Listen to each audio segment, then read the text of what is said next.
Chapter 1. Mojo discovers a secret about his brain. A secret that will change the way he looks at the world forever. Our story begins with Mojo, a friendly monster who loved school, especially math. Until one day, when something terrible happened. The math problems got harder. Nothing made sense anymore. Mojo had a devastating thought. He just wasn't smart enough for school. It seemed the only reasonable thing to do was pack his things and leave forever. Just then, he heard his friend Katie laughing.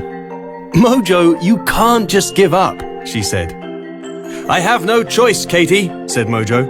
"You're either born smart or you're not. And I realize today that I'm not."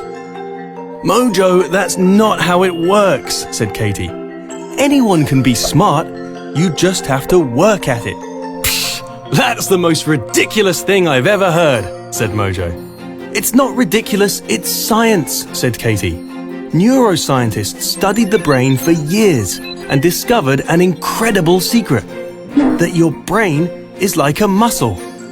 When you try challenging things, like those hard math problems, you're giving your brain the exercise it needs to get stronger, which makes you smarter." "Ooh, is that really true?" said Mojo. "Of course," said Katie. "It's like how when you were a baby, you didn't know how to talk.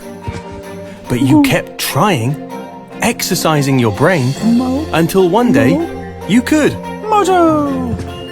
Mojo couldn't believe what he was hearing. If your brain was really like a muscle, did that mean anyone could become smarter? Even him? He turned to ask Katie, but just then, she had to be off to her next class. But maybe you can answer Mojo's question. What do you think? Can Mojo become smarter? What about you? Now that's an interesting question indeed.